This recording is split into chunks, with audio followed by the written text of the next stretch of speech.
Muchas gracias. Buenas tardes, amigos televidentes. Vamos a dialogar en estos momentos con el expresidente de la República, Alan García Pérez, quien ha tenido hoy una diligencia de carácter judicial. Pero evidentemente la coyuntura política nos obliga a tratar con él estos temas en una etapa fundamental que estamos iniciando y que es el gobierno de Martín Vizcarra, luego de la renuncia y la vacancia de Pedro Pablo Kuczynski.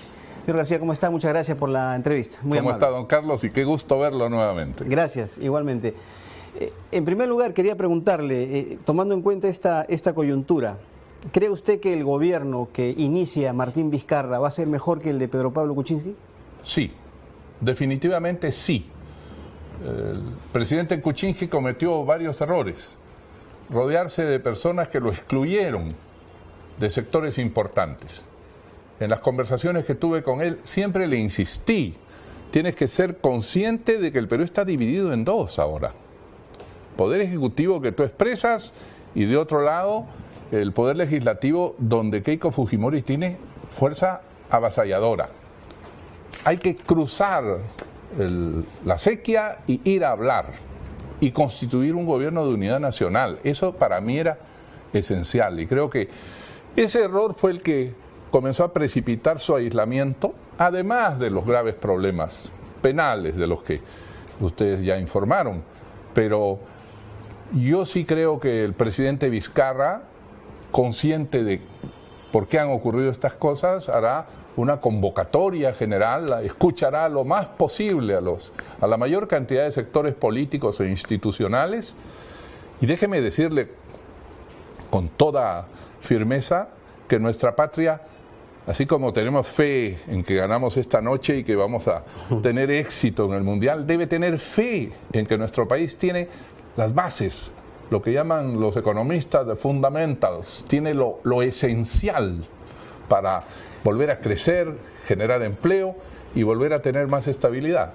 ¿Y usted qué perfil considera adecuado para el próximo presidente del Consejo de Ministros y también para el gabinete?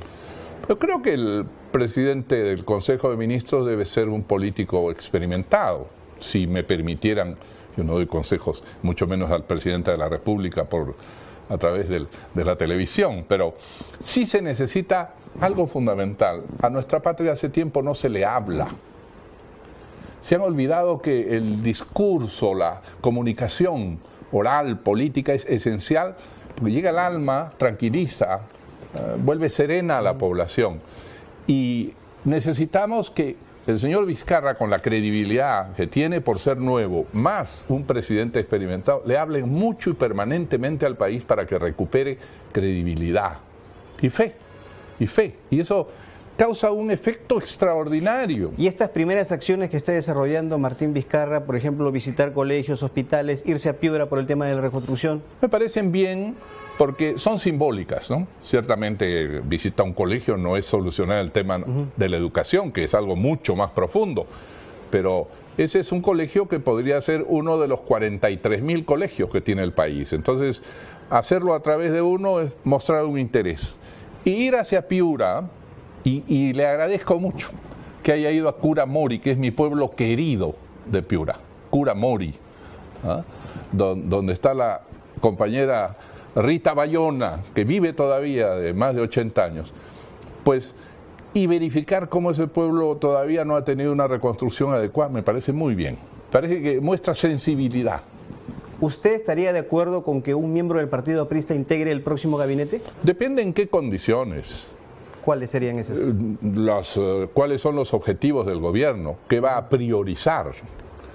El gobierno necesita atender, primero, la falta de credibilidad en la política, que es natural después de todo lo ocurrido, pero en segundo lugar, fomentar cosas que vayan directamente a la gente. Mire, yo me cansé en la campaña de pedir un proyecto que había estudiado en profundidad, que se llama Pistas y Veredas. Nuestro país, comenzando por Curamori, no tiene pistas, no tiene veredas. Eso es baratísimo de hacer y genera un empleo extraordinario. Y creo que eso, de todas maneras, revitalizaría nuestro consumo que se va cayendo. O sea que si se dan las condiciones, usted no tendría ninguna objeción en que, porque en algún momento se habló de Jorge del Castillo ¿no? Él ha tenido experiencia como premier. Ha sido un buen premier, también lo ha sido Javier Velázquez, y bueno, Mauricio Mulder, que es un político experimentado. El partido tiene rostros, como otros partidos tienen rostros, ¿no? Tampoco se trata de vender personas, sino proyectos. Pero todo depende de cómo encamine el presidente, que tiene estos días que se ha dado él, 10 días, para seleccionar su personal ministerial y para decir, bueno, este va a ser el programa concreto de gobierno, ¿no? Porque comprendamos que su mensaje nacional estaba limitado por, primero, la sorpresa de haber sido llamado. Nadie sabía hasta 48 horas antes que él iba a ser presidente, ¿no? Claro. Usted hablaba de que el expresidente Kuczynski cometió el error de no acercarse hacia el otro sector, sí. Pero hablemos del otro sector, ¿no? Del Fujimorismo, de Keiko Fujimori. Muchos consideran que justamente ellos son en parte o en gran parte responsables de la crisis. ¿Qué piensa usted? Bueno, Hablo de Keiko Fujimori, Fuerza Popular. Número uno, la crisis está generada por papeles de Westfield y papeles de First, no sé qué estos nombres ingleses, de negociar con Odebrecht indebidamente. Por eso está generada la crisis. Tampoco pasemos a echarle la culpa al otro sector. Tal vez el otro sector debió dar el paso, pero ¿quién es el centro del universo político? El presidente de la República. Así lo definía Bolívar. Es el sol del sistema. A él le corresponden las grandes iniciativas y pienso que en su momento debió tomar la iniciativa y reunirse sin cámaras, pues, ¿no? Sin el señor cardenal. Ellos se reunieron justamente con Cipriani. Como árbitro. El señor cardenal, su eminencia, con mucha buena voluntad, pero así no se hace un diálogo político, pues parecen unos luchadores que tienen un árbitro al centro para evitar una reyerta, ¿no? O la invocación ya trascendental de Dios para que se reúnan unos enemigos irreconciliables. Yo no sé de dónde surgió esta enemistad, si había más coincidencias que divergencias. ¿Dónde cree usted que surgió la enemistad? ¿En la campaña electoral última? Bueno, en la campaña electoral hubo palabras de más, sí, que siempre reclamó la señora Fujimori, que se le había ido la boca al expresidente Kuczynski, ¿no? Eso de decir, hijo de ladrón, ladrón va a ser. No se olviden, algunas cosas que indebidas. Y naturalmente, lo refería hace unos momentos a unos amigos, en la campaña hubo algunas irregularidades también.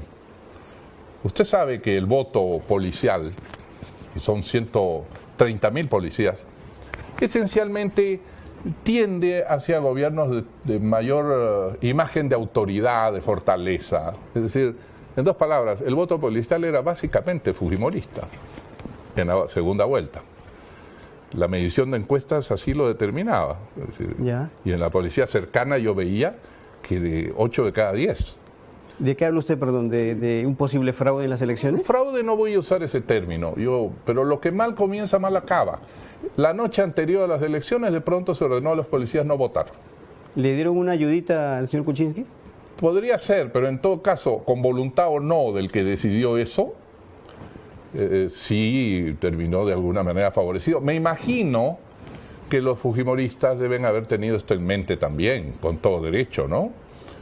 Pero bueno, producida la elección y reconocido el resultado, que al final reconoció la señora Fujimori, el señor Kuczynski debió cruzar la sequía y hablar, cruzar el charco y decir: si te he ofendido en algo, te pido perdón, y si hay algo que solucionar, vamos a hacerlo juntos, gobernemos. ¿Qué responsabilidad tiene entonces el Congreso? Pedro Pablo Kuczynski ha dicho en varias oportunidades que no lo dejaron trabajar, que fue obstruccionista. Mire, usted era periodista en Palacio de Gobierno cuando mi último gobierno, y usted sabe que yo tenía de 130 a 28 parlamentarios. Es decir, casi como Kuczynski. Y sin embargo, lográbamos presentar proyectos sensatos que reconocía la inmensa mayoría. Se logró tener una relación cordial con el Congreso, sin ningún acuerdo, sin ningún papel, sin nada, sin entregar recursos, como hemos visto después, ¿no? Últimamente, que es lo que precipitó la caída de Kuczynski. Entonces lo que faltaba era buena voluntad, y me parece que faltó. Pero ojo, han habido interpelaciones constantes, temas de cuestiones de confianza. ¿No cree usted que en parte el Congreso le difundió la labor a Pedro Pablo Kuczynski? Bueno, tampoco ¿O la mayoría fujimorista? Tampoco voy a ponerme a decir que todos son ángeles en el Congreso. Son seres humanos que tienen sus pasiones, tienen sus reclamos, y también quieren reivindicarse de algunas cosas, pero el sol del universo político, el presidente, y cuando el presidente viene a la casa de uno y le dice ayúdame, no hay nadie que tenga el alma de decir no quiero, no se puede. ¿Pecó de soberbio Pepe Yo, Kast, señor, que soy bastante viejo en política, era líder de la oposición en 1983-84, y el presidente Belaúnde pues tenía la cortesía y la habilidad política de llamarme permanentemente a Palacio. Yo no transigí en ninguno de mis puntos de vista, pero cuando el presidente de la República, un presidente como Fernando, le dice a uno, ayúdeme, ¿qué cosa hace usted? Es el jefe del Estado. Por eso le pregunto, ¿pecó de soberbio Kuczynski? Yo no sé si de soberbia o tal vez él tiene otra formación, pues no. Nosotros dos somos un par de cholos. Él tiene otra formación, otra forma de pensar. Tal vez creía en la formalidad de las instituciones y esto tiene que ser así. O tal vez se rodeó mal. Alguna gente que odiaba al fujimorismo, odiaba al APRA. ¿Quiénes, por ejemplo? Bueno, tal vez, digo, al decir tal vez, de su entorno están Zavala, Arauz. Extrañamente, debieron ser los instrumentos, los puentes. Ellos. Cuando uno ve, claro, que el presidente no está dispuesto a tomar la iniciativa, ¿no? Cuando uno ve ante sí al presidente que toca la puerta de la casa de uno, oiga, Pedro Pablo fue a mi casa, después que yo estuve en la suya, y cuando salió yo dije, me ha ganado pues, el hombre más importante, representa a la nación y viene a mi casa, me pida lo que me pida, yo tendré que servirlo. Y él debió hacer lo mismo con Keiko Fujimori y con otros sectores políticos. Ahora, justamente hablando de ese punto, el presidente señala que fue víctima de una emboscada, de toda una estrategia para sacarlo del cargo, que eso persiguieron desde el comienzo. ¿Lo cree usted así? Bueno, tiene el derecho de interpretarlo así, pero ni usted ni yo lo creemos, porque nosotros hemos visto todos los papeles presentados. Y lamentablemente, tal vez para él como economista financista, eso es normal. No es normal que un ministro de Economía sirva también emitiendo bonos y trabajando para la empresa con la que contrata el Estado. ¿Qué le parecieron estos audios y videos grabados a congresistas supuestamente ofreciendo obras? Me dio, le confieso, me dio una inmensa pena, porque parece que no aprendimos nada de los 18 años transcurridos. Es decir, el gobierno Fujimori, con todos los problemas que tenía, se derrumbó cuando apareció el audio ofreciéndole a un congresista. Y ahora vemos exactamente lo mismo. Es decir, es una pena y el tipo de conversación es rufianesca, pues, ¿no? ¿Usted cree que el entonces presidente sabía de esto? Yo no lo sé. No, tal vez él dice, por favor, contacten a los parlamentarios y manda unos mensajeros que terminan ofreciendo dinero público además, porque si ofrecieran su dinero, allá ellos, pues, ¿no? Pero ofreciendo dinero público. Realmente eso fue ya la cereza de la torta. Señor García, si usted se va siempre a poner a disposición del Ministerio Público, ¿vienen investigaciones sobre presunto aporte de Odebrecht a su campaña electoral? Estoy dispuesto. Hoy día asistí como testigo a un extraño juicio sobre un sujeto que ofreció hospitales, pero nunca construyó ninguno, ni participó en ninguna licitación. Y hay un juicio sobre eso, qué extraño. Entonces fui como testigo y declaro. Y en el caso de Odebrecht, recordemos la declaración de Jorge Barata, que señala justamente que en el año 2006 Odebrecht fue el aportante del Partido Aprista. El único candidato que ayudaron fue a Alan García, eso lo dijo Jorge Barata, con $200.000 entregados a Luis Alva Castro. Después, primero, en la declaración concreta, él dice, yo no sé si Alan García sabía de esto. Primero. En segundo lugar, él y Odebrecht han dicho siempre, García nunca nos pidió ni nunca recibió nada de nosotros. Esto es clarísimo. Entonces, tocará que mi compañero Alva Castro diga si eso es cierto o no es cierto. Pero ojo que Barata no puede mentir. Pero a mi campaña, cuidado, porque él está como colaborador. Usted ha mencionado que dijo que fui el único. Esa es la declaración de Barata. Habría apoyado, pero parece que hubo otra persona. Hablo del año 2006. Del año 2006 que habría apoyado a otros candidatos, ¿no? Bueno, pero en fin, ese es el problema. Lo que yo le puedo decir es que no hay ninguna mención, ninguna delación, ninguna cuenta corriente, nada que me vincule con eso. ¿No teme medidas más restrictivas hacia usted? Hemos visto hace poco allanamientos en las viviendas de Pedro Pablo Kuczynski. Que allanen lo que quieran. Y yo fui ahora con la llave de la casa. Al que quiera y cuando quiera. Y en el momento que quieran. Ahí está. ¿Pero qué creen? Lo que pasa es que les desespera que Toledo esté fugado, que el señor Fujimori haya salido de la cárcel, que Ollanta Humala esté en la cárcel y con documentos y agendas, que el presidente Kuczynski esté en estas circunstancias y dicen, ¿y Alan cuándo? ¿Alan cuándo? Eso es lo que dicen justamente, que ¿por qué no tocan ni a usted ni a Keiko Fujimori? No, yo no sé de la señora Keiko, no tengo nada que ver, pero yo soy presidente como Humala, Toledo, Kuczynski y Fujimori. Y dicen, ¿y por qué no Alan? Vengan a mi casa, vean todo lo que tengo, vean exactamente las cosas y revisen bien las declaraciones. Yo no jamás me he vendido, porque yo tengo el orgullo de ser de un gran partido político y descender de un gran líder político. De manera que hagan la diferencia. Y si mis adversarios se desesperan porque sus candidatos dicen terminar como han terminado, pues allá ellos, síganse desesperando. Acabo de ver a propósito la declaración de un escritor hablando pestes de PPK y diciendo que ha sido el peor presidente que hemos tenido. Pero diga su nombre. ¿Y quién recomendó a... Mario Vargas Llosa. Usted lo ha dicho. ¿Quién recomendó a Kuczynski, a Toledo y a Humala? ¿Quién? ¿Quién vino a recomendar a los tres en persona? ¿Quién fue? Ese que usted ha mencionado. Entonces, se desesperan porque dicen, Alan, ¿cuándo? Bueno, aquí estoy. Y cada vez que me citan, hoy día fue la 44 vez que he ido al fiscal, al juez o al Congreso. Estoy acá dispuesto. ¿Qué opina sobre esta guerra que se ha desatado entre los hermanos Fujimori? Me apena, porque toda guerra cainita es fea. Eso es desde el Génesis, primer libro de la Biblia, ¿no? Entonces, sí, y lamento mucho, la señora Keiko, debo decirlo con responsabilidad, se portó democráticamente durante mi gobierno con su grupo parlamentario. Apoyó cuando era necesario apoyar, los proyectos sensatos, se portó con responsabilidad. Y lo mismo hizo con Humala. ¿Hay una alianza pro-fujimorista en el Congreso? No, de ninguna manera, y no la tendría nunca yo. Yo he sido víctima 10 años, mi querido don Carlos, extrañado de mi país por Fujimori. Tendría muchas razones de rencor, pero Tal parece porque a veces coinciden mucho en las votaciones en el Congreso, en proyectos... Pero es natural cuando hay proyectos en los que se coinciden, en otros no.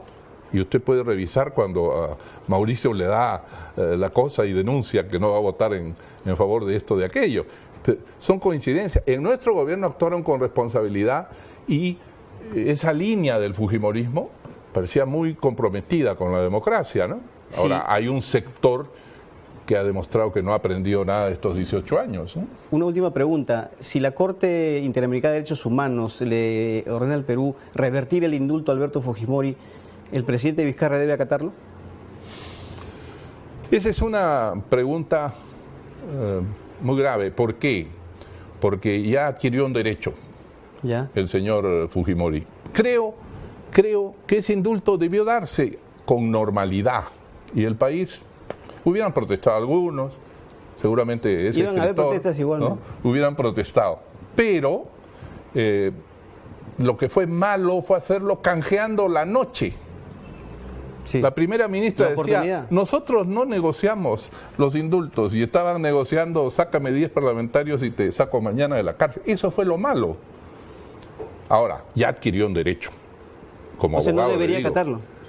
Es muy difícil acatar un derecho que contraviene un derecho fundamental de una persona. Porque el Perú está suscrito a... Sí, pero... No, pero tampoco la Corte Interamericana son los reyes, ni pueden corregir lo que hace el Estado. El Estado no ha afectado el derecho.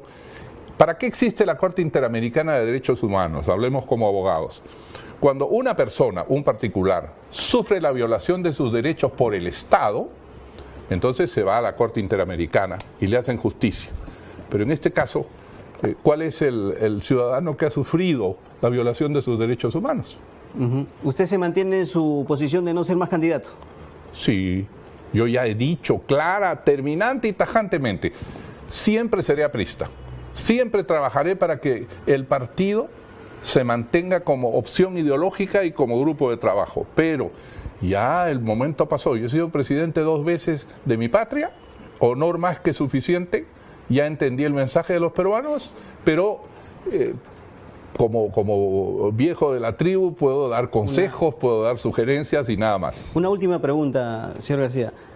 ¿Por qué cree usted que la gente considera que usted cometió actos indebidos, pero que nunca lo van a descubrir? Porque lo repiten todo el día, comillas, así como lo supo hacer, como se dice. Porque lo repiten todo el día como usted lo está haciendo, pues. No, yo le pregunto a usted. Y si repiten y repiten, la gente consiente. Yo le hago la consulta a usted. Bueno, es que sus colegas periodistas repiten y repiten, y detrás de ellos hay mucho interés de algunos que dicen, todos nuestros candidatos se han caído, nuestros presidentes, ¿y por qué no? Hombre, porque yo no robo, le parezca o no. Si le han hecho creer eso desde el fujimorismo, le han hecho comulgar con una rueda de molino, mi amigo. Yo puedo tener muchos defectos, me han dicho ambicioso, me han dicho equivocado, pero eso de irme a beneficiar con el Estado no está. Yo tengo derecho a ser un ciudadano que puede usar su inteligencia para seguir trabajando, nada más. Bien, muchas gracias, señor García, por estos minutos dedicados. El expresidente Alan García dialogó con nosotros. Adelante, estudios.